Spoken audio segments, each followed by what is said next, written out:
Hello and welcome to episode 3, I think, of The One Who Watches From Below actual play of Dungeon Crawl Classics.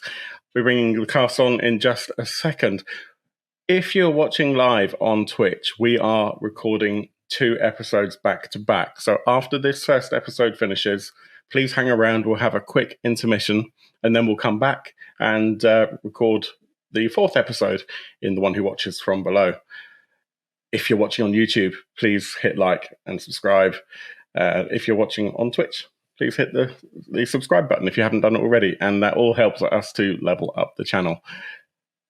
I think we'll jump in. So without further ado,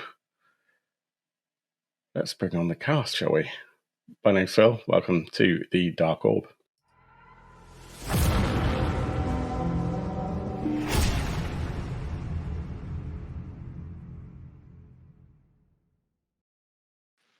Hey, everyone. Thanks for joining. Mother chucking DCC. Oh, Let's yeah. do this. Hello. Let's do it. Let's kill some characters. Working on it. In real time, it's been a little while since we last joined for this. So we might be a little rusty. Forgive us. But hopefully it'll be seamless. Welcome back, Judge Zach. Lovely to see you as always. Really, really a pleasure to be at your table as we are virtually. And welcome back to Spider Lady. Hello. And to Other Phil. Hi. Hope we're all well. I think we should probably just dive straight in and let Judge Zach remind us of where we're at. Cool, we can do that. So we are on a small story arc of the Farg Saga.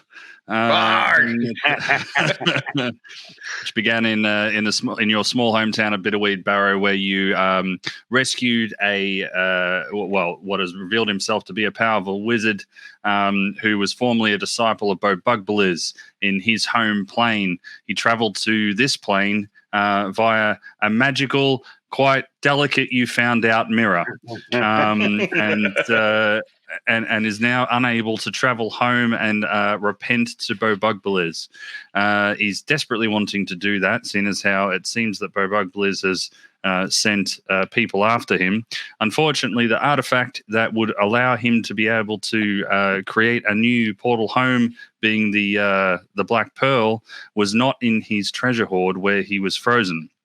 So, I mean, the word compelled is thrown around these days, but, he's compelled you to try and help him retrieve the Black Pearl so he can get home. Now, he knew of a place called the Cave of Secrets, which was in his home plane, as his home plane is somewhat of a, I guess kind of a mirror dimension, if you will.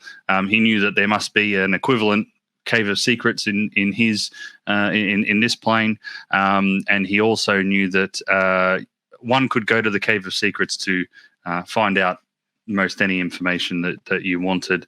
So what he had hoped to be able to get you to find was the location of the Black Pearl, so that you could further track it down. So you traveled across the land, being bullied and belittled by Varuth Moss all the way until you arrived at the Cave of Secrets. Upon arriving, you entered into the Cave of Secrets and met Whately the Whimsical, and you quickly decided that he was better as a Whately pancake, as you threw a rock above his head, enlarged it, and tried to squish him. He turned into a black mist and flew into a monolith that was in the middle of the Cave of Secrets hall that you were in.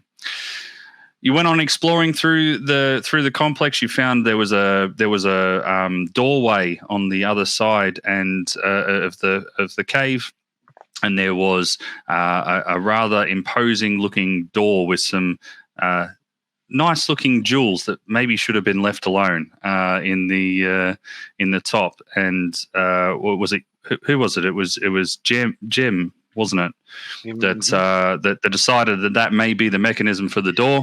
And Jim suddenly became eyeless. So go on. Yes, yeah. Definitely very eyeless and becomes a pair of floating eyes. Yeah. So Jem's only way of communicating with the rest of the party is through blinks and slow writings on the wall. Oh, there you go. You printed out the thing. So that's actually out of the adventure as published. So if you're playing this around a table, that is a fun thing to do. You've continued on through the complex. You found Jem found a rat, which she promptly dominated. So now you have a pet rat with eyes on the side of it. You came into a hall that had a whole heap of statues and mounted heads and so forth, all of which had no eyes. And you were interrupted by some halfling-sized robed figures with curved daggers, which you clumsily dispatched, and that's kind of where you are now, searching through what appears to be a greater complex behind the Cave of Secrets for the to try and appease your what would you call him, a patron, I guess, for now. But well, we broke his mirror, so it's kind of payback time, isn't it? I've made notes. Yeah. I've called them horriblings, these halfling monsterlings. There you go. I like it. Yeah. Yeah. Half emptylings, you know. Yeah, why not? Cool. So, Yarg. Last where we left the adventure, Yarg had charged at one of these horriblings and fumbled, and so ran into the next room and was presented with what's on the VTT now. So the hall that Yarg ran into. So it was down some stairs, and the stairs opened into a great hall with high ceilings that were held in place with two massive opalescent columns. There was the other things of note in this room was that there was some triangles of green light that reflected off 3 gems that were set into a large stone skull in the east end of the room, and there was also a grand set of doors in the west. So opposite the skull there. So as we're looking at the skull here in the picture, they're off to the left of the viewpoint of this picture.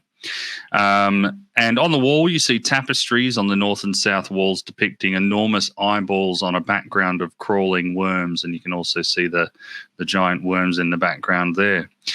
So that's what Yarg's got. And I guess the rest of the party are at the moment cleaning horribling muck off their weapons at the top of the stairs. I'll leave you to play.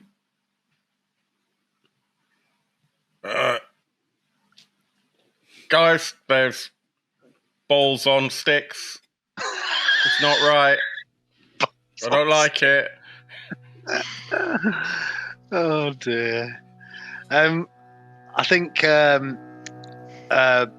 Barbo's just going to check over he's the halfling, so he's going to check over the horriblings, see what they've got on their persons, and then head down the stairs after Yarg, and Yarp and Brody will head down the stairs straight away. Okay. Well, I mean, you continue. Other than, I'd say you continue unabated, but there's obviously the bodies of the horriblings on the stairs. you need to step over. I think there was there was one that was dispatched in a way that's revealed that there was a whole heap of eyes all over the head of the horribling as well. It was really? big old head with like heaps and heaps of eyes all over there. Apart from where they're meant to be, in the front of his face. Yeah, they're all different sizes and shapes and colours. Oh, really grim. Brody's really not happy with these horrible creatures. It's not right. It's not right. Okay. So, what on earth do you think this is? I'll quickly flick over as well to the To the Who map worships again. eyes and earthworms. I'm going to ask Indeed. Gem's rat. What do you think? If you remember, it's 1 blink for yes, 2 blinks for no.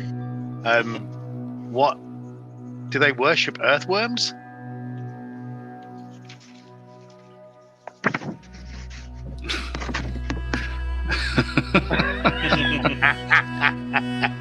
Yeah, thanks for that. Oh, 2 seconds left. Well, you No, also all right. you also have the ability to squeak now as well, as you're on the side of a rat that you can control. Squeaky squeak. or I think we also said that rats communicate via peeing. Yeah. So there's that. You can leave a scent trail. Oh dear. Well, all I got from Gem was looking kind of right. So I don't know what's over there. Is that the doors or is that the skull from where we're stood? So you are currently stood right here. Can you see the little red? Let me Coming bring through that the back on. doorway. There? There we go. Okay. This up here was the room where the fight happened, and then you came down these stairs and then down through. So you're standing here. These are tapestries, and you can see the skull and then the eye stalks. The egresses from this place is obviously the way that you came. There's one over here, and there's some double doors at the end of the hall here as well.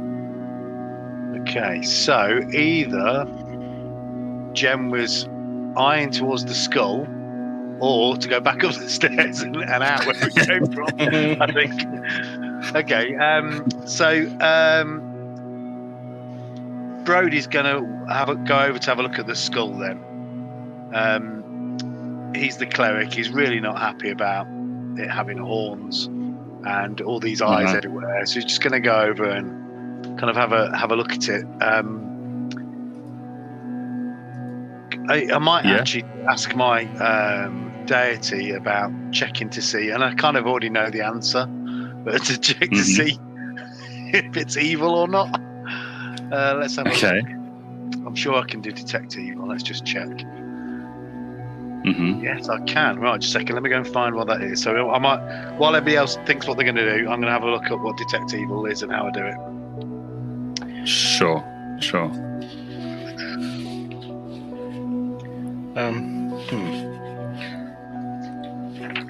Yarg is many things, but intelligent isn't one of them. Our intelligent member of the party is currently riding on a rat. Well, that sounds like the smartest thing to do. That is unlucky. So this, can you kind of better describe this great big skull thing? Oh, you didn't like my description? Well, no. What I'm wondering is in terms of scale to Yarg. So, Yarg is human-sized? Dwarf. Okay. Yeah. So probably 4 times as big as Yarg. It's about twice as tall as a human. Yeah, it's got the horns. Quite sharp teeth. Looks very old. Is my description improving? Yeah, a little bit. Yeah. What's it made of? Yeah. It's difficult to tell. It's sort of like marble-esque, but it's definitely made out to look like bone at least. And it's got those 3 large emeralds in the head of it as well. And I think that's what Yarg's thinking about, is whether or not they can scale this thing and try and pull out one of those emeralds. Sure. Okay. Well, while Yarg's doing that, I've rolled for detect evil and managed to appease my god. Only just. So I'm able to. So effectively, I've held up my cleric's mace, which has got my god's emblem on it, and a kind of beam emits from it as I shine it around the room. I'm going to shine it towards the skull, and the manifestation I've got is that things glow softly if they're evil, and this works on creatures and inherent objects that are inherently dangerous in nature, such as traps, cursed weapons, etc. and at this level, nothing gets a will save to remain undetected. So as I'm scanning round on behalf of Ildavir, what do I see anything? Kind of like a metal detector, you know, at an airport. Kind of. You know, just, And it kind of goes woo, woo, when it gets close. So just to confirm what you said there, so it reveals traps, curses, and basically I don't get a choice; they get revealed if they're there. Yeah. What I rolled, yes. There's no will save at all. Okay, cool. This thing was offensive to you already. Yeah, you know, as you say, right? So, no surprises that there is a detection of evil there. More than that, it's, maybe a little bit of, mist or something comes off as well as your light or something like that. It's clear this is like an ancient evil as well. Like really, really quite. It doesn't just glow. It kind of reacts to the glow, does it? Yeah. As I say, like yeah, exactly. What pings in particular is the let me see here. I know at least the middle emerald that pings. Okay. And who is it that's going up with the wheedle one of the Yarg is going up. Yarg is just to give some sort of meta for this. Yarg is a dwarf. He's a bit thick, and he smells those gems, and he's like, mine. Well, just to let you know, it is actually all of them, and you're picking up a curse. Yeah. Right. Okay. So Yarg, I'm getting. Yarg. So I mean, clearly these are all really horrible because just look at them. Yeah, but I've just asked my god for what's if there's anything evil in this room, and it's pinged those three gems as being particularly awful. Sort of halfway up like this. Going to go careful. Yeah, but they're pretty. In terms of your character not being all that smart, this wouldn't necessarily be a case of intelligence so much as wisdom. Because these are the same emeralds that you saw in the door at the beginning. That turned someone into eyes. I'm trying to think how far back Yarg appeared. Yeah, so Yarg appeared just before that happened. He basically, because he ran into the fight with the he's been around a while. Yeah, okay, so he's probably going, yeah, but they're pretty, but you think they're like the other ones? Well, I'm not sure if they're like the other ones because I didn't check those, but these are particularly evil, and it's telling me that they're trapped in some way. So I'd be just be so really you don't careful. want them then? I don't want them, but just letting you know. Yeah, they do look suspiciously like the emeralds that our dear poor Gem was trying to touch on that door. She lost her eyes. She's now a rat. So the eyes were the only thing we didn't lose. We left her body in the alcove, for goodness sake. Yes, we did. No, she didn't lose her eyes. She just lost everything else. But I quite like. She lost everything but her eyes. Yeah. Okay, I quite like my everything else. I'll come back down. Zip turns to the rat that Gem's eyes are on, and sort of goes, "Well, what do you think? If you could ever imagine a rat sort of shrugging, it's a sort of like." Definitely Just on all four limbs, it sort of goes. Turns its head to the side. Yeah. and scurries towards the double doors. Okay, you're heading towards the double doors. Yeah. All right. So There's a rat near Gem the the rat doors. is scurrying down towards the double doors. Zeb would like to have a look at the tapestries. Well, there's rather lovely tapestries here. We could check these. Well, they look pretty. They're rather lovely needlework.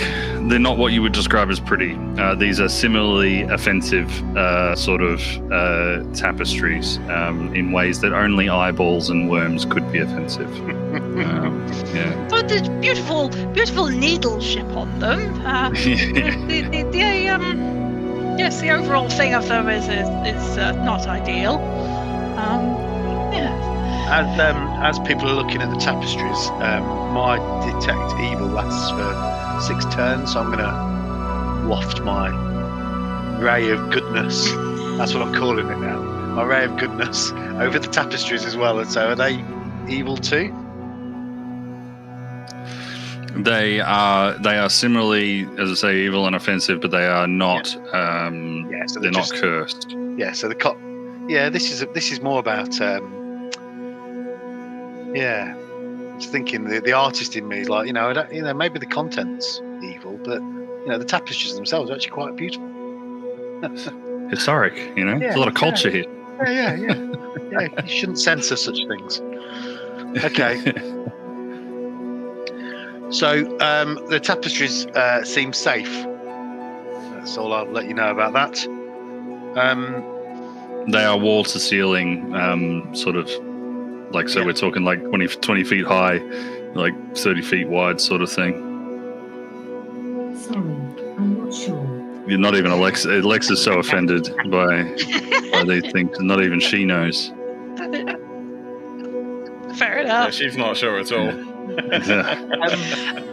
Not sure about this. Looks up and goes, "Oh, what's up there?" And points to the top of the columns that are standing in the middle of the room. Mm-hmm. Balls. And looks. What are they? And can he see what they are? Does he see you can see them. That they are absolutely their eyeballs. Cool. They look like that, yeah. And the column itself, on the picture, it looks like a sort of twist to them. Is that an engraving or a pattern, or? It's maybe better depicted in the other image that I had up. But they're more natural. Let me bring up the other picture again for you. They're more like that. Oh, okay. They're not really. So yeah. Whoa! Look, eyeballs. Eyeballs on stalks. Just freaky. Never seen them on sticks before. And he walks forward and touches the column. And just sure. What does the column feel like? He's expecting like a sort of fleshy feel. It's more of a stony sort of feel. But can you go ahead and make me an intelligence check? You are looking for let's say a DC 12. Mm-hmm. He got a 16. That's enough. So as you touch it, you are sort of like looking up and down it and all that kind of stuff. And because you're not looking at the floor, you can't really get a gauge of the amount, but you're sure that this thing twists a little bit, like the whole column just kind of goes like that. No. Like it's kind of one of those things, as I say, because you weren't looking at the floor at the time. It's a little bit difficult to tell whether maybe you just made it up in your mind or who knows, but like it seemed to you like that happened. Oh, in that case, he's going to try and twist it with both hands. If he's sort Big of old hug. Sort of like what the. Oh, he's going ride it like a bronco. Trying to hug it to see whether did it move or was it his imagination? Cool. Unrelated question. What's your AC?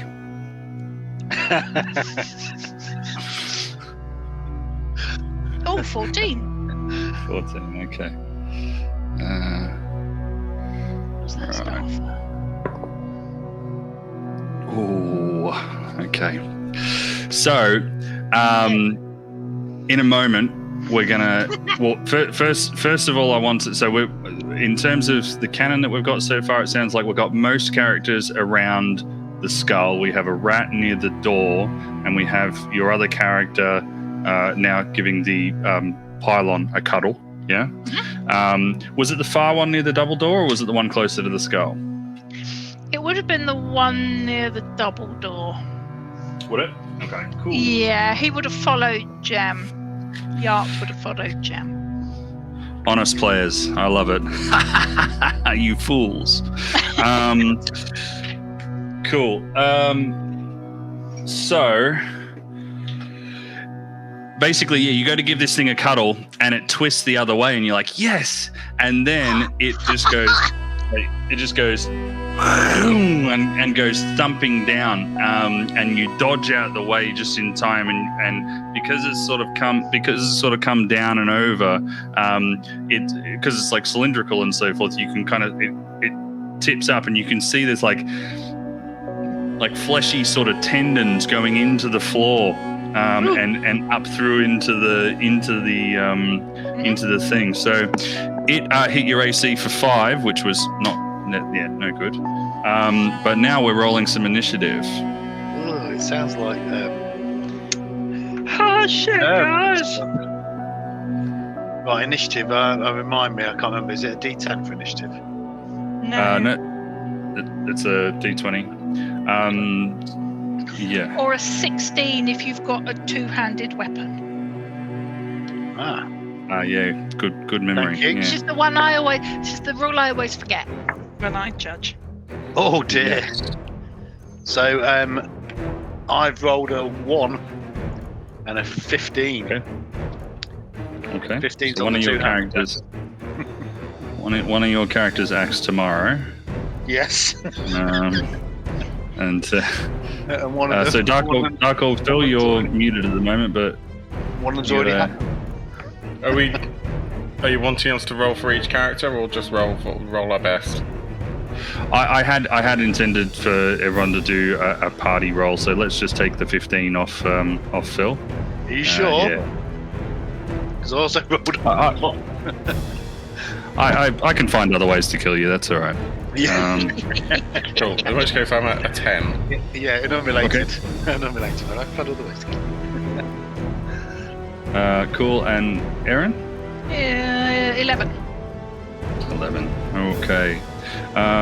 So the bad guys rolled a 15 as well. So let's let Phil, non-Dark Orc, go first, and then the bad guys will have a turn, and then it's going to be Aaron, and then Phil.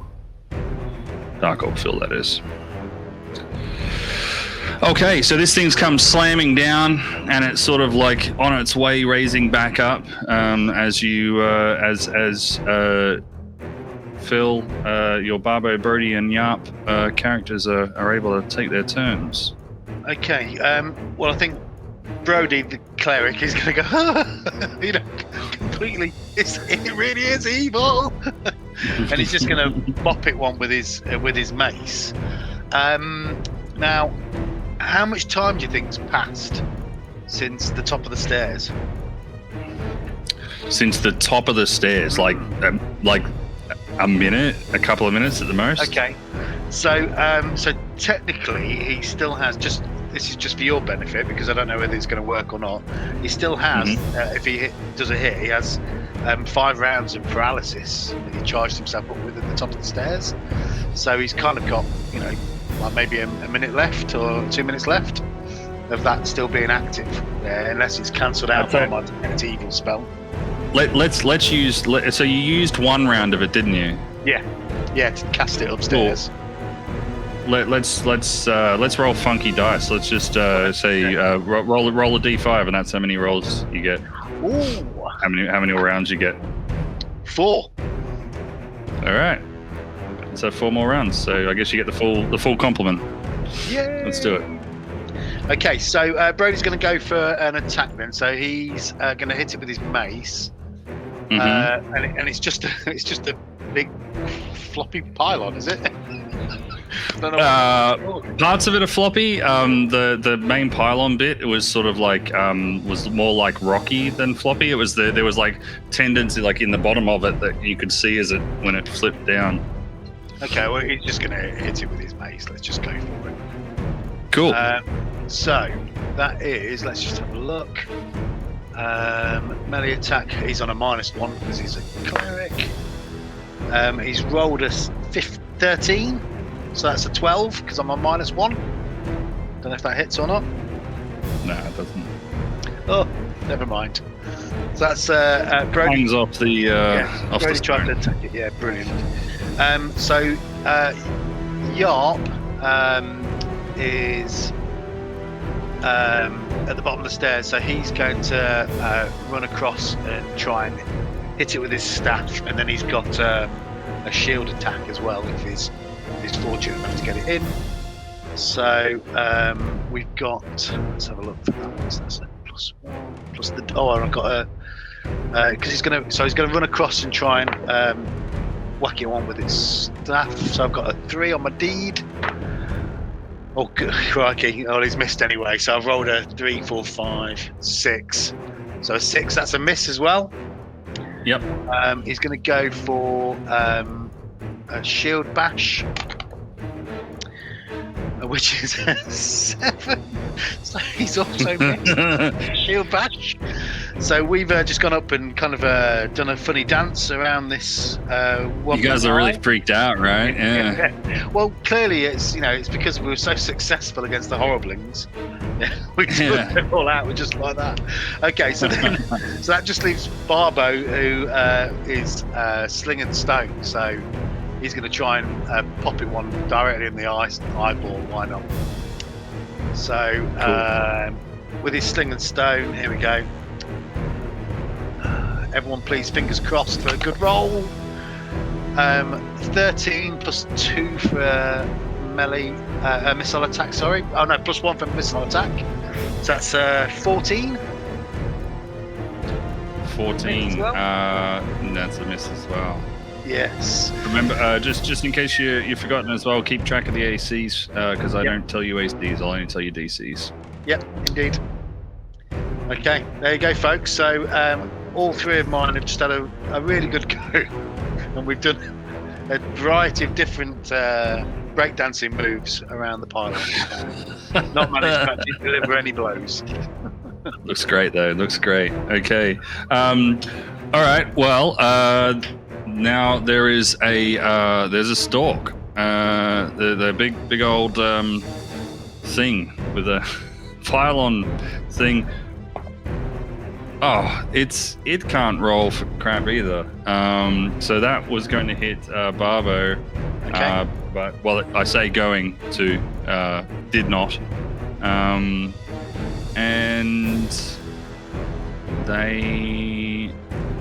the other one, I think they are about. Hang on, let me have a look at the map here so I can work out how far apart they are. I think they might be too far apart for them to be able to hit you from where they are. Well, essentially, Barbo is near the one by the skull because he was. He's thrown a stone at the one further away. Brody's by the one near the door, and Yarp's kind of tried to hit the one near the door as well. Okay, the one near the door is going to have a go at Brody. Hits the AC for 13. Brody has an AC of 13, so it's a hit. Okay. Oh, so it slams down on Brody and mushes him into the ground and rolls over and so forth and gives you 6 damage. Before. So can I just check? Yeah, because I've still got my detect evil. Was that an evil blow? It felt evil to you. You didn't like it.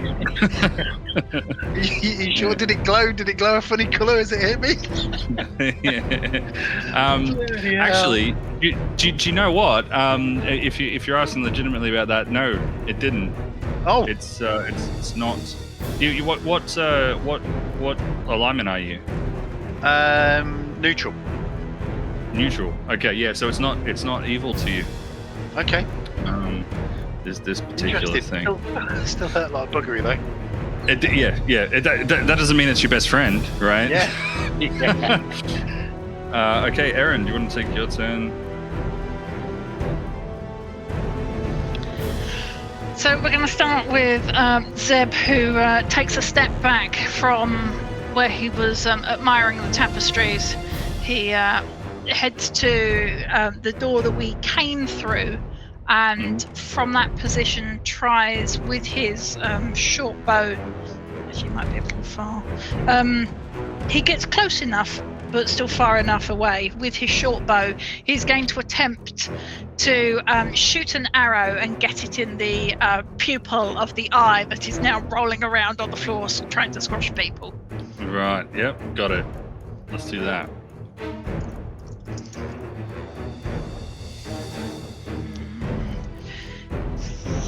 So, 18. 18's a hit. Yes. Cool. In which case, I didn't manage the mighty deed though of getting him right in the pupil because I only got a 2, not a 3. But the damage is 1 second cooler while I get the right dice. One of these. 8. I got a 6, and then the 2 from the deed die. Yeah, 8 points of damage. That's quite good. That's a pretty good shot. Yeah. Yeah. So you hear like a squeal and moan from under the floor when you do that. Cool. Other characters? Yeah, so that was Zeb Yart. He's not the brightest tool in the box. He just goes straight in. Having dodged the stalk rolling around, he's now just going to try and hack at it with his long sword. He's not into anything fancy. He just goes for it. And that's things with big sticks. Yeah, and that's 10, 11, 12. 12. That's a 12. No. Established that's not enough. Cool. Yeah. No. And Jem, currently chilling on the rat, just skitters the rat out of the way so it doesn't get squashed by this out of harm's way. Yeah. Thing. Yes. But it's still heading, but still keeping down towards those double doors. Mm-hmm. Cool. All right. Improved Phil. No, Dark Orb Phil. Less improved Phil. Under improved. Anyway, Yarg, who was climbing up this skull, I'm hoping that you'll give him some leverage that he can jump off the skull and hopefully kind of come smacking down with his. He's got a club. I like the sound of that. At this point in time, he has a club. What class is he? He is a dwarf. Okay, cool. So he has a deed die, right?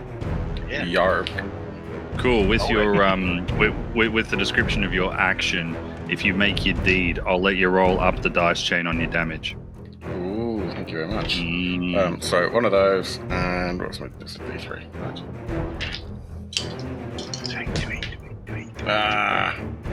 No, I got a 2 on my deed die. 12, 11 in total. No, hang on, sorry. Yeah, it's a strength roll, isn't it? So, yeah, 11. Yeah, no good this time. So he jumps off and goes to come down. Well, he's got a shield in one hand and the other. Misses. Do I have to... Perhaps relevant, where do you land? Pardon? Yeah, Where do you land? It could be like a, Avengers kind of superhero stance, on the floor. Well, do I have to roll independently for a be. shield bash? Yes, you'd have to roll independently for a shield bash. Yes. So maybe he does like a superhero landing to the side and then he tries to go in for a shield bash. Yeah, I more meant, are you on it or are you next to it? Oh, I'm sorry. Yeah, he would have gone for on top. Yeah. Okay, cool. So you're going to shield bash down on it? Let's do it. Let's try. Yeehaw. That's more like it. That's an 18 plus 2 on the deed. Yep, that'll do it. Roll your So he kind of shield brings the bash. shield down, sort of like that, instead. I have totally forgotten D3. what damage is. D3. So that's 3 points of damage. Wow, max roll. Okay. Oh no, it wasn't. It was 2 on the deed and then 1 on the Ah, right. Okay. Yeah. Yep. Good point. Cool. What about your other characters? What are they doing in melee? Yeah, Yale running down the stairs. Isn't quite sure what's going on, but she sees yet another dwarf. She thinks it's the same one as the one that ran down the stairs, but she's never too sure. Not good with faces. And she goes, seems like a good idea, and is going to maybe sort of. I'm just trying to think of a way to make this cool and failing because I'm a bit tired. Well, It'd be better if you made it quick rather than I know. Shut up! I'm trying to talk. So this kind of is this still kind of doing that, or is it bucking, or is it? It's on it.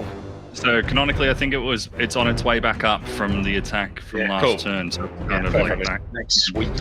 So the intention here, although I won't roll a 3 on the deep dive because I never do, is she's going to run down the stairs. Ground's a little bit dusty. She's going to slide on her back and lift the battle axe up and try and slice underneath this thing as it's kind of coming up.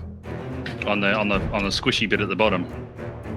That would be the intention, but with my 4 on my action die and a 1 on the deed die, it's not really going to do very much.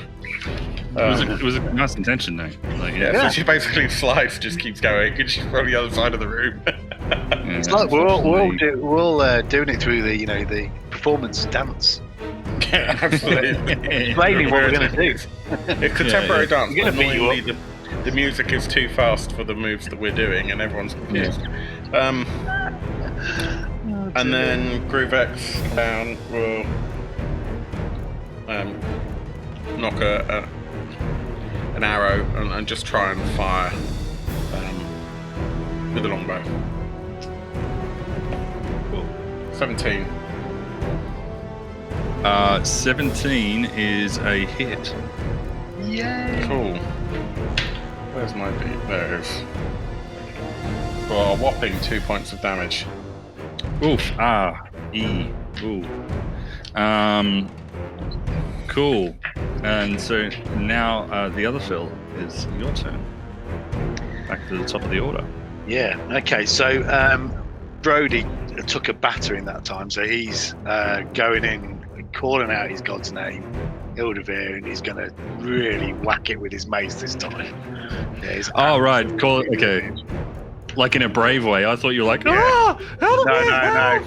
He's decided, he's got to fight. He's got to fight this abomination. Okay. And we have a natural 20. It's my lucky dice as well. I don't know if you can see it. It's hardly, you can hardly see the 20 anymore. That's a natural 20 from Brody. So let's have a look what he's doing. So it's with his staff. So it's a D6 of damage. Okay, cool. And what? Yep, cool. What type of character is? It's a cleric, so it's a 4, but it's -2 on melee damage because of his stats. So it's only a 2. Okay. But and this is the one by the double doors, or the one by the skull? Yeah, by the doors. And of course, you've got to remember that he's also still got the paralysis spell live as well. So let me remember. So paralysis. I'm trying to think what because it's particular results depending on what I'd rolled. Let me just go and check. Oh, sorry, I've gone into wizard spells. I've got you ready for your crit table as well when you're ready for that. Thank you.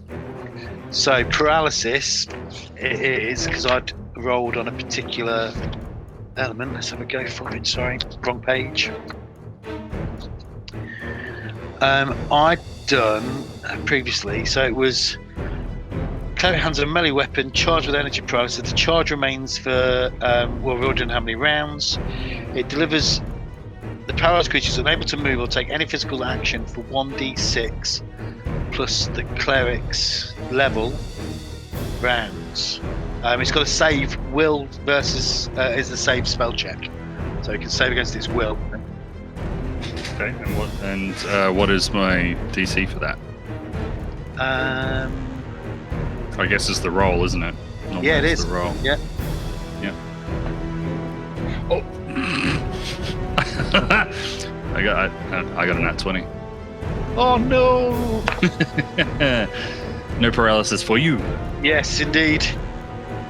Your crit. Okay, crit. You get to roll a d8. We have a 6. And then you add reverse of your luck. So if you've got positive, you take it off. If you My luck's bang in the middle, 0. So nothing. Oh no, wait, that's fumbles. I think is taking it off. You add it anyway. Yeah, but you get 0. Yeah. Sorry, what was the roll again? A 6 on a D8. Brutal strike to the torso. Inflict Got a torso. somehow. Inflict +1 D8 damage with this strike, and the foe suffers multiple broken ribs because famously, Every ice got pylons. ribs. Yeah, Yeah, it's absolutely. got ribs. Yeah, But we're going to cause lots of damage in the very middle of it. let's do it. That's a 3. Okay, cool. 3 broken ribs. not 3 broken eye ribs. Those things take Yeah, I forever know. to heal. Cool. So the broken eye ribs is probably enough to scare it off for right now. There's someone else by the double doors, isn't there? That's my other character, Yarp, the dwarf. But there wasn't one of Aaron's characters by there as well. Yeah, but that's the rat. Yeah. Gem, Oh, just the the rat. Yeah. Okay, we'll go Yarp. That is 18 against Yarp's AC. Oh. And that is 2 damage. Is it sort of like, it gets, you hear it from downstairs, and then the eye sort of turns at the top and looks at Yarp and comes slamming down on top of that. Now, we've got a dwarf on top of the other one, on the other side of the room. So obviously it's already on its trajectory on the way back up. It's just going to swing back over the other way and try and land on top of the dwarf for a hit to your AC for 15. Yeah. It's going to go ahead and roll damage because I'm pretty sure that hits. That is 6 damage as you come. You're holding on, it sort of racks you back and you hold on to it and instinctually, but then you're just falling backwards as you get a big old pylon lands on top of you. He flies back off the tentacle, whatever you want to call it. Flying back towards the skull and just whacks his head on the ridge of the eye socket, and it just slumps to the floor. No. All right. Well, and then we see the death toll go up to 9. Yeah. Oh no, the other way. Outside. Cool. We take a moment of joy. Quiet solitude for Yard, and then it's Erin's turn.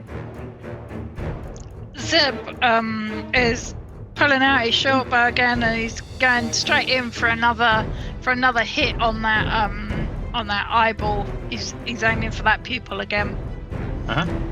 He's sure he's going to do it this time. 21, and I got 3 on the D die. That's enough. Yeah. Yeah. Let's give you an extra. As it was such a high roll, let's give you an extra D4. I would have given a D3, but it's a high roll, so let's do a D4 damage. Poke it in the eye. 9, 10, 12. 12 points of damage. Straight in the pupil. 12 points of damage, and this is the one near the skull. Yeah. Yeah. Cool. You hear like a low sort of like roar as the pylon sort of goes backwards and forwards with an arrow in its eye, and you see the other stalk sort of react in a similar sort of way. and eventually the stalk just sort of like falls and drops on the ground, but the other stalk is sort of like looking over and it appears, as much as a disembodied eye can look, to be enraged by what's just happened. Pupil die. Would a pupil dilate when you're enraged? Yeah. Or will it get really small? I think that's when they love you, when it gets big, isn't it? So it gets really small and really. However you imagine it, it looks very cross. Yeah. So it's is just that the one giving that's been hit, or the other one that's looking? The other one that is. The other one just that's looking really the other one cross. that just managed to dodge being paralysed. So the one that's looking really cross is Give it the Yart evil is eye. Yeah, Yart's gonna have another go at hitting it. We shall see how far we get. Not very thick, not very 12, 13, 16. 16's a hit. Yay! Okay, cool. And it's a 3.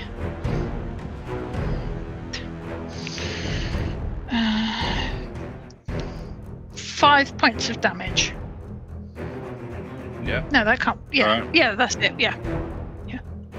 Cool. You got other characters or? I've got Gem, and the the rat's rat. not going to get involved. It just sits there looking like Peeking out Gem's from behind eyes. the. Just, yeah. Erin, get the piece of paper, please. Have to. Sorry, I have to say it properly. Say it properly. They don't give you that. Oh, for nothing. now I understand what you meant.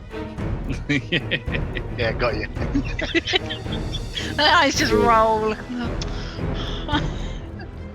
All right.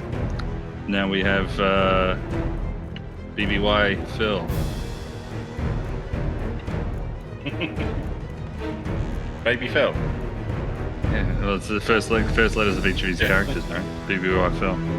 Oh, me. Sorry. Yeah. So, Brody was like really empowered by his last attempt. He's going to try it again. So we're going for a mace attack, shouting out the name of Ildavir. Do we try the lucky dice again, or should we just go for something else? Go on then. It's The one, you know, the worn out 20 that I did last time, but it right. tends to go up a 1 if I rely on it too often. Here we go. Let's see what's I going reckon on. it's 1 out on the 20 because it always lands on a 1. But It really is not. We are natural again. Yeah. So Alright. natural 20 thing. So number 1, we've got a critical hit with a mace. That's a D6 of damage. -2 because I'm rubbish at it. So that's 2 damage on that. But it's also I've still got the paralysis going. Right. So you need to do a will save. Well, D20 goes. There we go. It's a 4 on the D20 this time. Oh dear. So now it's So that's actually 3 if that matters. It's got a -1. no, it's just either a fail or a not, and that's a D. Okay. It's technically it's meant to be paralysed. It paralyses any creature per D6 plus the cleric's level rounds. So that's 5 rounds of paralysis. All right. Plus a critical hit. So we need to go on the Okay. crit table too, don't we? Yeah. So you roll a D8. Here we go. We've rolled a 7. Okay. Well, we're gonna have to get creative again. Strike to the hand knocks weapon into the air. The weapon lands 1d20 plus 5 feet away. So I'm Let's guessing. add a round of paralysis. Yeah, I guess. Yeah, then why not? There you go. So that's what was that? I can't remember what we rolled now. It'll be 6 after that. 6 rounds. Yeah. Cool. All right. Well, then you basically have because about a minute worth of this thing just not really doing much. You can see a glazed over look in the eye at the top. Yeah. Yarp's going for the tendons that. Oh yeah, just gonna get it going. All right, let's do it. Yarp's gonna hit it with his staff, and he's got what's it called after that as well? A shield bash. So staff attack is. He's paralysed and he's still going. It's not even moving.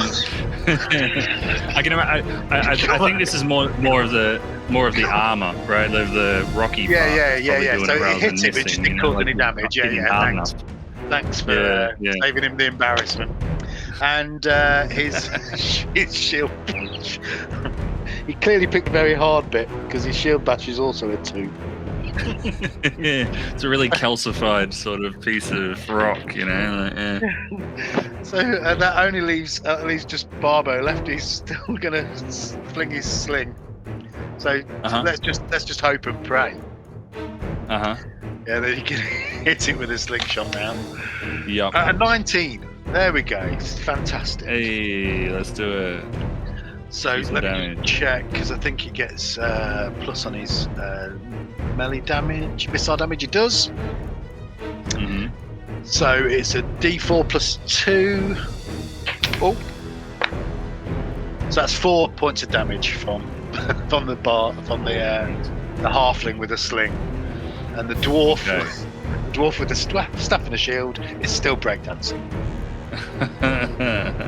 So, look, the thing is you've now got 6 rounds for all your characters to lay into this one thing.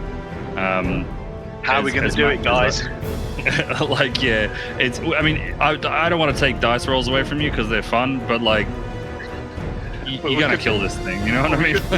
But we could also do 6 rounds of critical failures.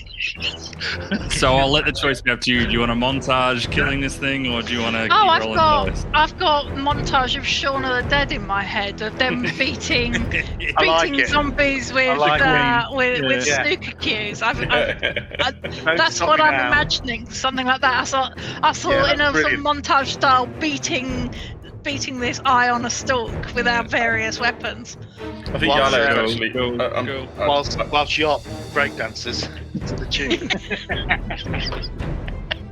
Burning through the sky. Well, out of proactivity, I actually rolled my attack die for Yale, and I did genuinely get a natural 20.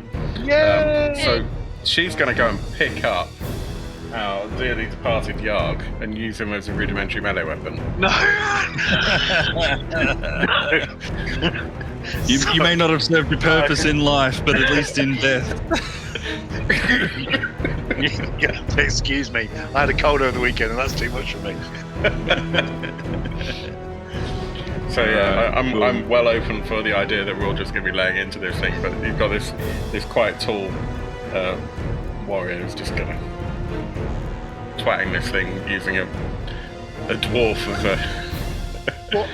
What dice of damage does a dwarf cause? That's a good question. Well, the dwarf only had a mace, but I don't think it really matters what the dwarf's weapon was. Plus a shield. It would probably be like the hit dice. Yeah, I reckon. So it would probably do a hit dice's worth of damage. Yeah, So what was his hit dice? I don't know. It'd probably do a similar amount of damage as an anvil. You know. That's not in the equipment. Anyway. Cool. So you are now in a room with the pillars that were holding up the roof laying on the floor. And what's holding up the roof? Yeah, indeed. And there's the crazy looking skull at the end of the room. As I said to you earlier, before you barbarically murdered the pylons in this room, there's double doors at the end of the room, and then there's also a similar exit on the opposite side to where you are right now. The eye stalk. I guess where you entered. Goodness me. We didn't make that easy, did we? Poor Yarg.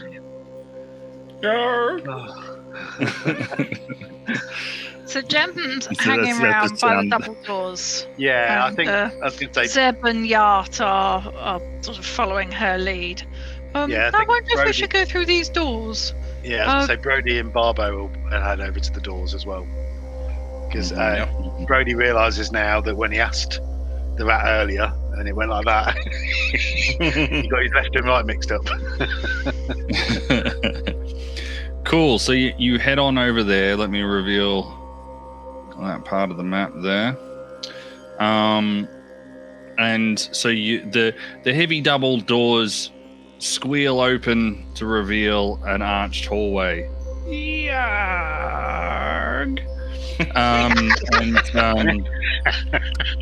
And there are 5 foot square red and black flagstones that create like a checkerboard pattern on the floor. There's another set of stout double doors that stand closed at the far end of the passage. And other than that, I mean, the walls are a similar sort of make as sort of the smooth work stone that you've been used to.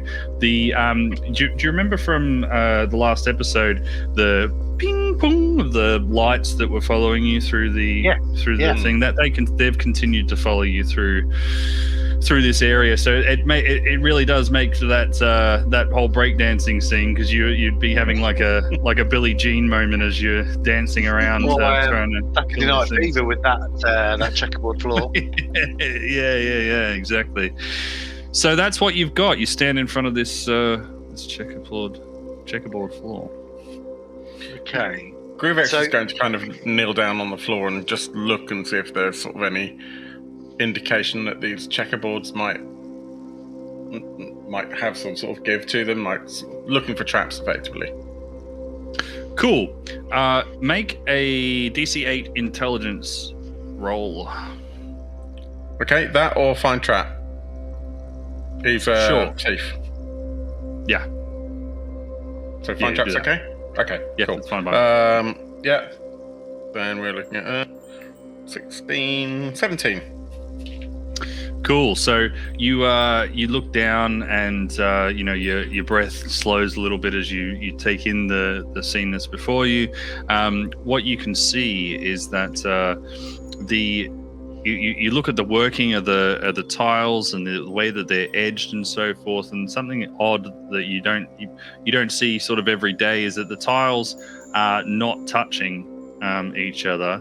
I mean, obviously, not everyone is a perfect sort of craftsman, so you've seen tiles not touching each other, but these ones seem to be like perfectly not touching each other. There's a gap, and you notice that there's actually at sort of equidistant from the corners, there's wooden pegs that are in between each of the tiles,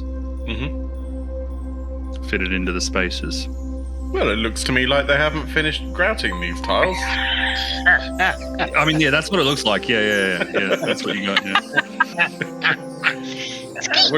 I wouldn't recommend these guys. And with that, Jem just runs across the checkerboard floor towards the other double doors in rat Cool. form. Can you be extremely specific how you do that? In a straight line, she'll start on the black one of the two that are there, and she'll run in a straight line across that, going black, white, black, and then end on the black one by the other double doors. Is that specific enough? In the middle of the tiles, as much as she can. In the middle of the tiles, cool. In the middle of the tiles on the top row. Is it a gallop? Is it a trot? Is it what are we looking at? Is it a slow walk? It's a scurry. Yeah, because it's Scurry. rat ball. It's rat. So a rat run. Cool. Yeah, Roll a rat under your luck. run,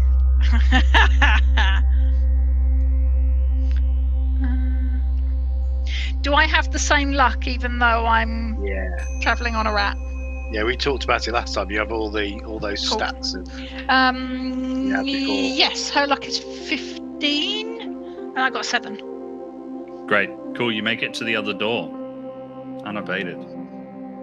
The rat turns round and looks back at the others with a sort of look of The opposite of a shrug. Yeah. See, it's fine. Almost like sort of, Get the sheet of come paper. on then. Goodness me. And So- now for some supreme feats of role playing, as you pretend that you didn't just see that die roll happen. Indeed. Well, nobody's said anything, so I think Barbo's going to start taking a step. So he's a little bit more wary. I think he's going to go black. So he's going to step from black tile to black tile and zigzag his way up. Cool, and you're hopping across all the I of would a say hopscotch rather sort than of thing, hopscotch, more kind of because he's a halfling, so he's more walking from tile to tile, rather than hopping or jumping. Cool. But yeah, he's gonna And you're zigzag also up. waiting on the black tile at the Yep. door, which Yep. at the moment is still closed. Yeah. Yeah, we're gonna Yeah, get there. Alright. rats can't open doors. We're gonna get there and try and open the door. Sure. The doors similarly squeak open. Fuck.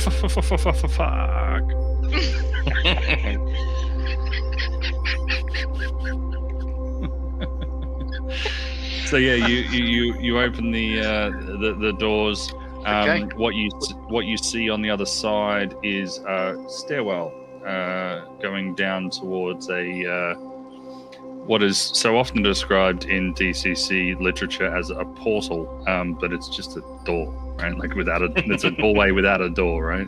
Yeah.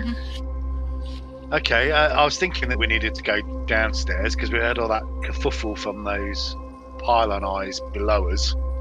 Mhm. So I just walked across here, going across the black tiles. Not really sure why. Yeah, I just thought that might be a good Seemed idea. like a good idea at the time. Yeah, absolutely. So, Yarp's going to try and Barbo's going to go down the stairs, so he's no longer on the tiles. I don't know what Jem's going to do now the door's open, but Yarp's going to try and go across black tile to black tile. But he's a dwarf, so he's a little bit bigger, so he's probably going to do like big steps. So it's tile to tile, walk across. Okay. Yep.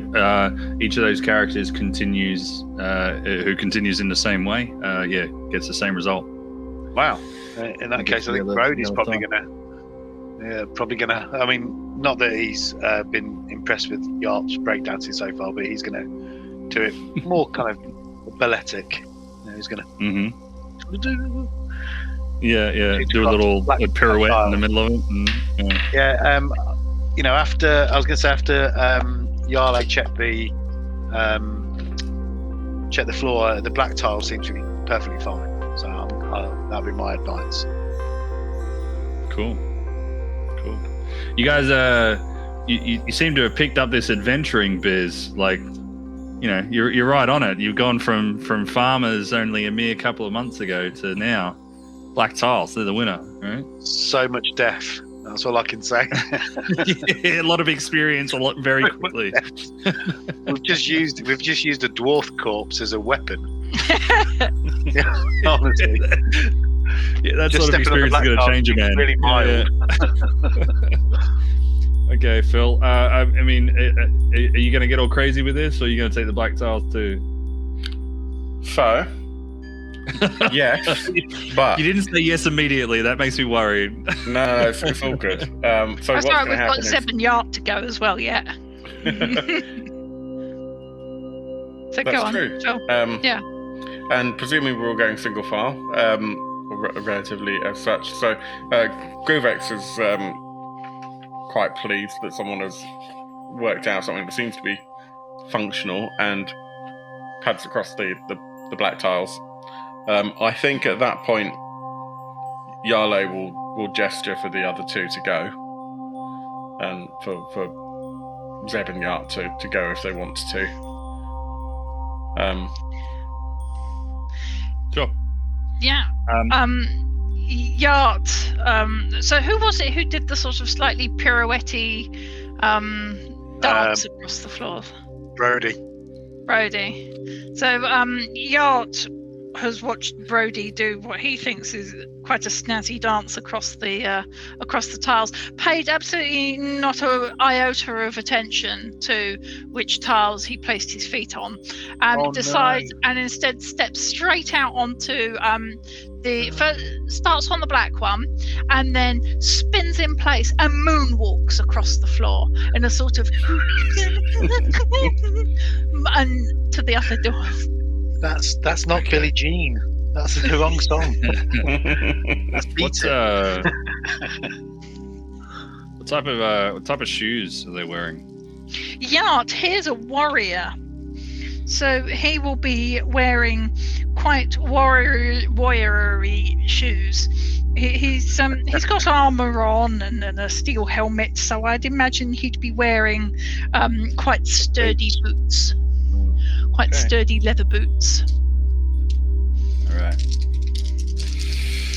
So yeah, the spin looks great. You know, the moonwalk looks great, right until there's a point at which one foot is standing on a white area and another foot is standing on one of the black tiles, and he doesn't even register to him what even happens, but the rest of the party sees him just beginning to convulse and then beginning to smoke, and you know his hair, like blue arcs are coming out of his head and so forth as electricity pops through his body, and he takes 13 damage.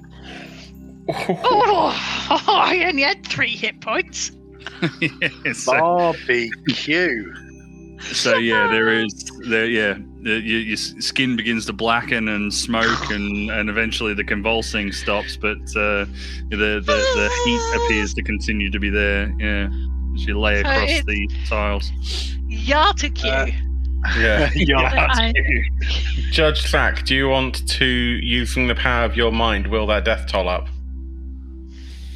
Wait. It's Doing. There we go. No. Double figures. All right.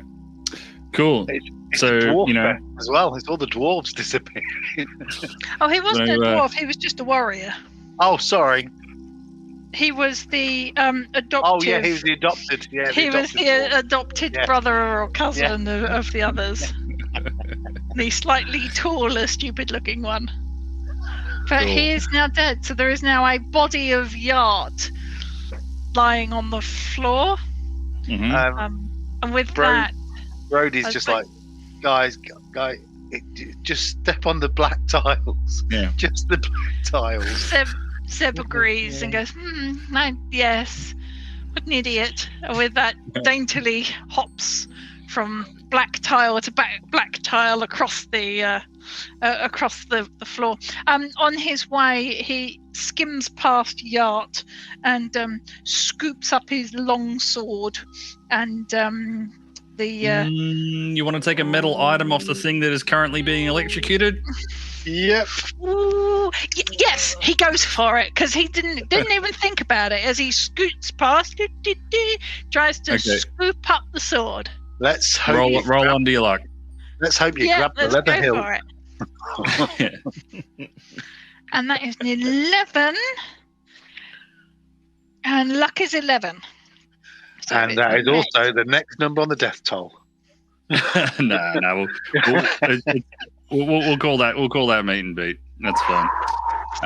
It's a just sort of thing, like only just. But you know that sometimes when you're charging your when you're charging your phone, you get that kind of zzz. You got that. Yeah. Cool. All of Deb's hair is all floating. Goodness. All right, so you got the long sword. Yeah. I mean, I'm going to make you roll under your luck for anything else you try and grab off him. So No. Cool. The sort of slightly feel as he swooped for the long sword was more than enough to make him sort of go, oh, hang on, motherfucker, am I doing this? That's right. I just saw him die. The smell of ozone. And he makes it over to the other door and Cool. Yeah. Do we have all the characters across now? Yalo hasn't crossed yet, but Yalo will Surviving just... characters, yeah. Yeah. Okay. Do we have any stupid characters that haven't crossed yet? I mean, Yalo's That's pretty really the only stupid. thing All we need she's to going to roleplay, do is right? she'll just walk across on the black things, and then when she gets to the top of the stairs, realizes that she's still got Yarg on her shoulders, and sort of shrugs him off like a cloak. Right onto one of the black and white tiles that just starts sizzling, like... Yeah, basically right on top of our dearly departed Yart. And Barbecue. And then, Claire pops back to life. Yeah, that's it. Yeah. Only to be electrocuted again. Yeah. Yarg! Yarg! Yeah, and then, goes downstairs. Down the stairs. Oh, yeah. Alright. Bear with me here. Okay. Got some dice to roll here, sorry. No. Cool. So you head down the stairs, and at the bottom of the stairs, you are able to see another hallway that sort of meets it like at a T intersection. It meets. You were kind of right equidistant either side of the T intersection. So you find the thing that's interesting about this room is that the floor is entirely composed of composted like earth, and it rises with large glistening earthworms. It's like a wet writhing sound that almost echoes off the stone walls. There's 4 doors in this hallway. You can see there's a large set of double doors that I have clumsily not revealed. There's a large set of doors ahead of you, and as you look around the corner, you also see that there are doors back into the wall that you came in through, and there's also one at the end of the hallway there.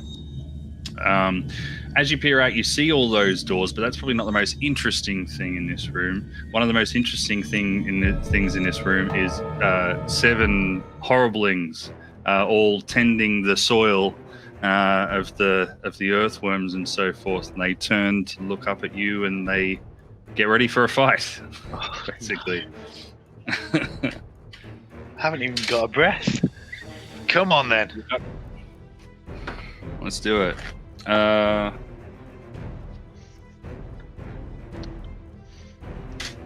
So they... I rolled an initiative of a 4. Cool. What's their initiative? Where are you, initiative? There you go. Okay. Right, so... Phil got a 4. Dark Orb Phil, what did you get? 19. 19. Aaron? 17. 17. Cool. Dark Orb Phil gets to go first, and then it's going to be Aaron, and then it's going to be the Horriblings, and then surprises no one that Phil will be going last. Cool. Okay. Let's get going. Dark Orb Phil. How well lit is this? We've got. So go on. I was saying, how well lit is this? Is the Group X is kind of thinking about trying to slip into the shadows and get a backstab in. So these lights have continued to follow you around, and they remain here. Yeah. The ones that go ping ping. So it's well lit enough, and they actually follow you. So you could hide behind a barrel or something. With a light that's like ping. Okay, that is a fairly solid point. So, with that in mind, I think from the kind of top, maybe from the stairway, if he can kind of maintain a little bit of distance, Groovex is going to draw a bow and try and fire an arrow at one of these guys. Sure, they're sort of spaced all around in this room. As I say, the floor is like composted sort of earth sort of thing, and Sure. they have like tools, little rakes and stuff like that. They look to be sort of like working this soil. So yeah, they're all around the room. Yeah, so the first thing he thinks is that not more of these bastards. And yeah, he draws the bow and fires away with a 15. 15 will hit. And that is 6 points of damage. Yeah. So most of them notice you. This guy didn't, and you just nailed him right in the back of the head. And like he's nailed up against the wall, and he's just sort of like hanging there from his head. Yeah. So that one's gone. Special delivery. All right. You got other characters? Yeah. Hang on.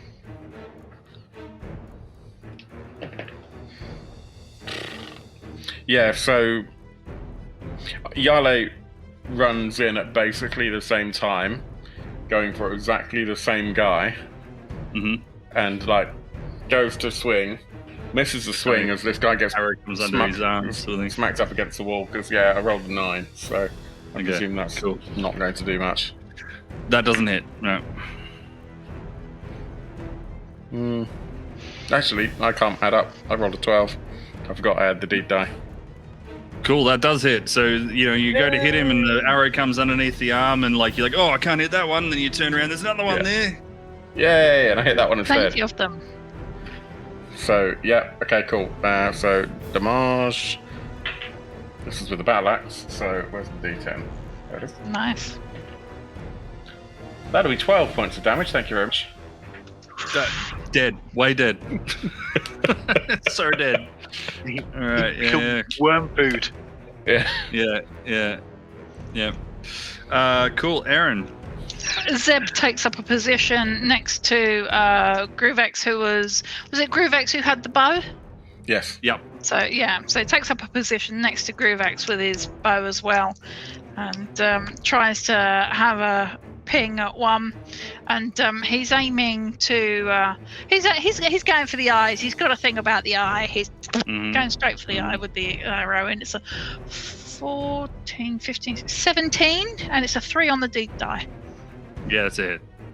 Definite hit. 20 straight hits. in the eye. Make a note of it. You know that. And damage. 4 points of damage. No, 5 points of damage. Sorry, 5. Yep. Cool.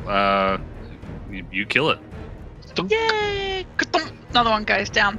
Right. Gem in rat form scurries round the side. And she's aiming to get round the side and sort of northwards on that sort of corridor.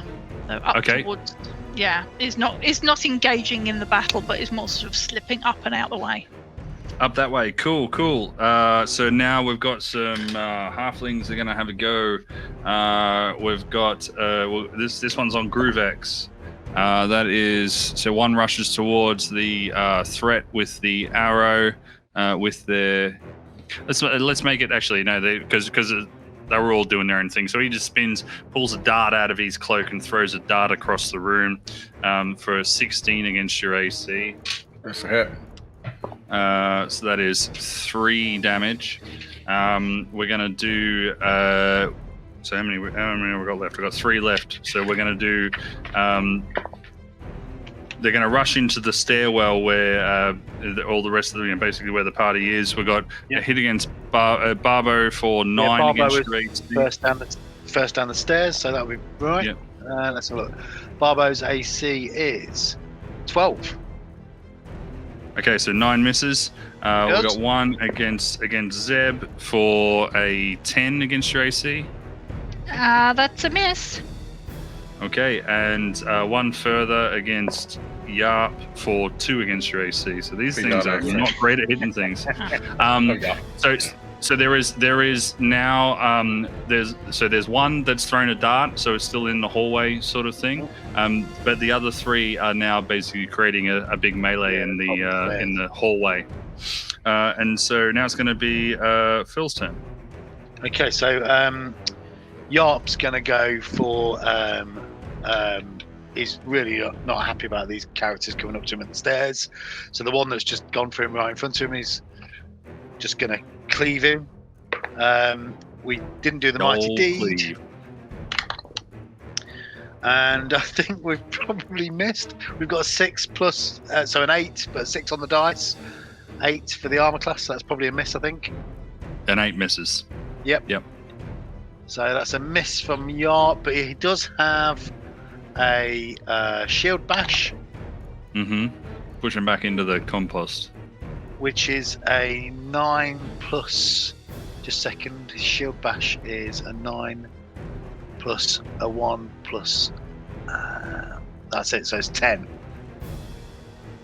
10 to miss. God, he's really useless today, isn't he? Never mind.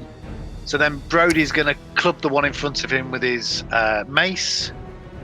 Let's do it. That's an that's an 8. So that's a miss as well. It's a miss as well. It is. So that leaves us with Barbo, who up until now has only used his sling. He's close combat now, so he pulls out his short sword and actually goes for it for a change.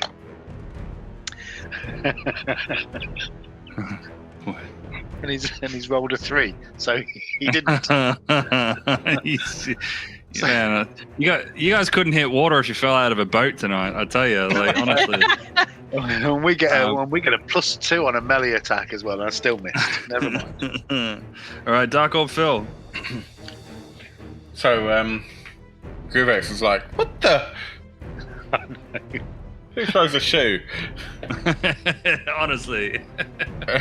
Rolls a 17, so... Yeah. Who breakdances in front of a horribling? Yeah. And that's another 6.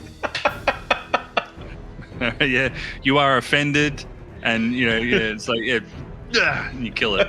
Yeah. And probably will wander over to go and reclaim the 2 arrows that he's just fired. And this was the one. This was on the dart one, was it? Then you didn't. Yeah. Cool. And Yade is going to just eye up whoever's left, go in for There's a kind of 3 of them in the melee. Basically, just running in and going to do a kind of mighty swipe at one of them. Yeah, probably above the heads of Barbo and Yarp. So I rolled a 1 on my deed die and a 1 on my attack die for a total of 1. Well, a total of 2, but that's a fumble and a half. That's what we call a fumble in role playing. Yes, absolutely. I take back, that bit about swinging above my character's heads. I take that back. Oh, dear. I've got the table if you want to roll your. Friendly fire. I'm not sure what I'm rolling actually. And it's minus your luck. No, I'm just trying to see what my fumble die is. What armor are you wearing? My armor actually isn't written down, so probably just general. Unarmored is a D4. Thank you very much. There it is. Oh yeah, on the armor table. D4. And the lucky 0. So I rolled a 4. Yep, cool. So your weapon's damaged. Oh man. The weapon can be repaired within 10 minutes of work, but it's useless for right now, just like all your characters. Do you want to give that weapon to one of my characters? Because it doesn't make any difference. We'll swap. Do a trade piece in the middle of the fight. I think that last hit, which was an amazing attack, basically she goes to swing the battle axe at one of these guys and manages to swing the shaft of the axe right in front of this guy's face as you hear the donk of the head falling onto the floor. It's behind you. Yeah. Yeah. You Oh, hear a no. wet pat as it lands in the compost. Yeah. Yeah. Cool. We got any other characters for you, Dark Old No. Phil, or can we move on to Aaron? Aaron? Move on. There Okay. are 3 in the melee in front of you. Yep, and Zeb does have an array of weaponry. However, at this point in time, he has his short bow in his hand. Yep. So he's in a panic of being mobbed by these little horriblings that are attacking. He frantically just sort of fires wildly at them whilst in melee. Okay. Cool. In a sheer panic, because he's not a trained whatever. 14. 14's a hit. I was gonna give you more drastic consequences if you missed too, so you're glad you hit. I'm glad you hit. Yeah. Okay, so, and that's a 5 damage. Yep. So your panic spraying is effective to the tune of killing another one. Get off! And there is a pair of eyes that just sort of Looking around in shock. Well, weirdly, I think that all 3 of my characters are doing the same eye roll movement as these arrows are pinging over their heads and hitting their targets. I Sure, what's going on? and that's I it just- for me. So it's the Horribling's turn. I just rolled a will save for them, and I guess to see if they think that they've still got a chance in this fight or not. And I guess all I can say is if you're going to be dumb, you better be tough, because they rolled a 20. Yay! They rolled a 20 on their will save, so they're fighting. They're like, Well- you know what? You know, we've been in worse than this. We've been in worse scrapes than this. We'll be all right. Well, we've got a less than a 50% hit rate, so they've got a chance, haven't they? Yeah, exactly. All right, so who's in the melee right now? We've got pretty much everyone in the melee except for Groovex. Zeb. Oh no, except for Yale. And Yeah. So Barbo, Yeah. Brody, Yarp, and Zeb are all right in the middle of it all. Yeah. I think Yale is there as well, because she went in Yale for the is, attack. isn't it? but she has no axe. She doesn't have a okay. weapon anymore. So I'm Groovex gonna is the one count that's on moved the off. screen here. 1, 2, 3, 4, 5. I'm gonna roll a d5 here. 1, 2, 3. So it's Brody is gonna take an attack. Oh, That's a 2 against your AC. Haha, take that. And then Yarp is going to take another. I'm picking these targets at random at this point. So, this one is a 14 against your AC. I think that's a hit. Cool. Yarp's AC is 14, so it's a hit. Oh no, maybe it's not if it's the same. Oh no, sorry, that's my hit points. AC's 11. Points. Yeah, Jeez. 14, yeah. Okay, well, you haven't got 14 no Well, more, because Yeah, I was going to Yeah, say, well, you- he's you actually only hear got 12. He's already taken some damage. Click on. you hear the dagger, a curved dagger, swish through the air with the sound of 4 hit points. Wait, there, 4. Cool. And so that's their turn, because there's only 2 of them left, and they think they are some sort of horribling buddy cop duo. They cannot be killed by you mere morons. So Phil. Which Phil? It's me. Isn't Yeah, it? so I've been establishing that you're Phil, and we've got Dark Orb Phil. Yeah. I think Okay. that's what we'll do from now on. So, Feeling creative. so Yarp's going to strike back then after taking a dagger to the side. Let's have a look. As he's right in front of him, he's rolled a 3 on his mighty deed. So we're going to just lift him right up with the staff that we've got. So we're going to hook him right under the chin. We've rolled a 15, and I get pluses on my mighty deed. Let's have a look. So I get 15 plus the 3 plus 1. So that's 19. Yeah, I mean, you hit him a long time ago. Yeah. Very good. And the damage then for that is a D4. So that's a 2 plus 2 plus the deed. So that's 2, 4, 5, 6, 7 points of damage. That is from that particular attack. Cool. So you come up under his chin and you slam him under it, and his hood flips back and reveals all the eyes, and it's set into his purplish skin. One of the eyes goes flying across the room, and he lands in the compost with a wet pat and lies still dead. So we've got one more left. And I've got Barbo and Brody in front of me, so I think Barbo's going to try with his short sword again. Cool. And he's right in front of him. So let me just go to Barbo's character sheet just to make sure.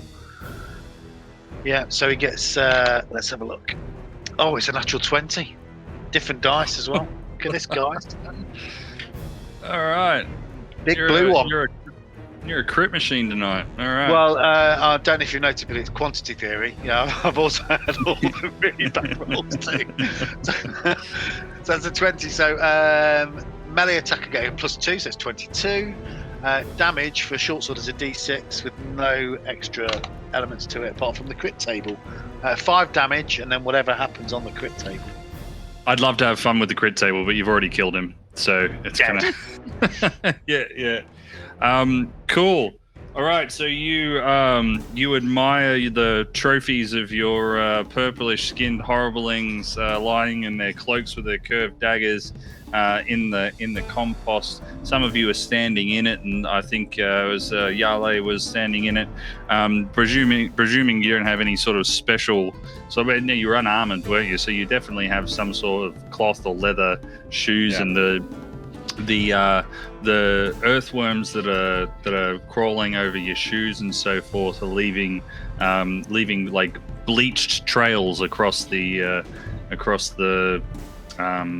your shoes and so forth. So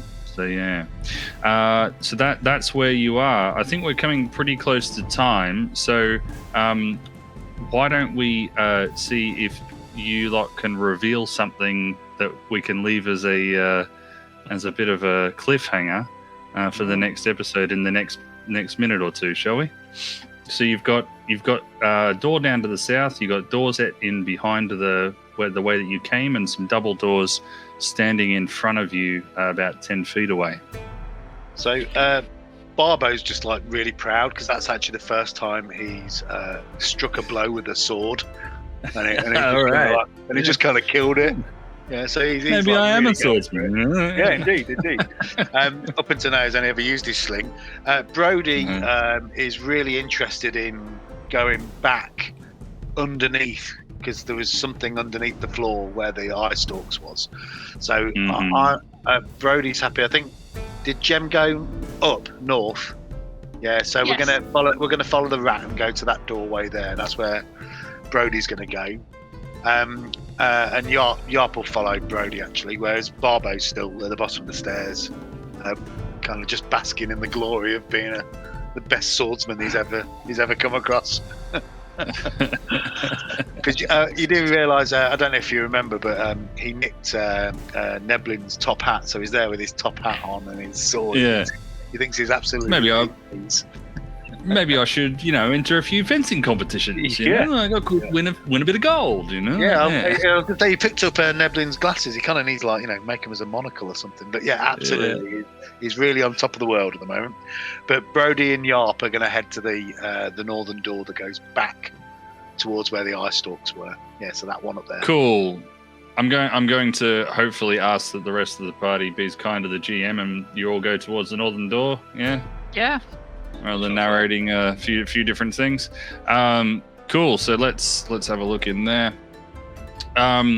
So what you see as you swing the door open is there is a smallish sort of like work table in the northern corner there that's covered in tubing and glassware.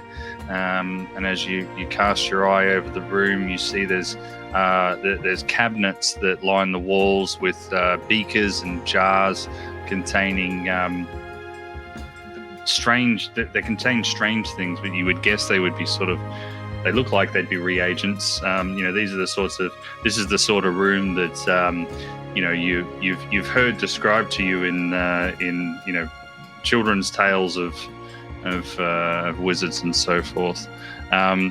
The air blows gently from a round hole covered by a grate that's near the ceiling, which is depicted on the thing there at the very top.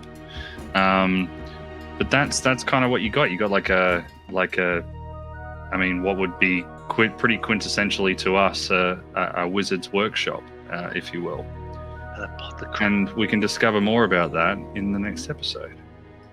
Hey, cool. Thank you very much. Thank you to Judge Zach, to Erin, and to Phil. Hope you've had a great time watching. Please subscribe if you haven't already, and like all that stuff helps us to level up the channel and encourage us to make even more content for you. And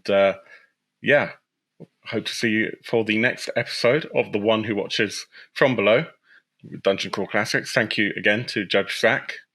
And until the next time, I hope your dice rolls are way better than mine. See you very, very soon.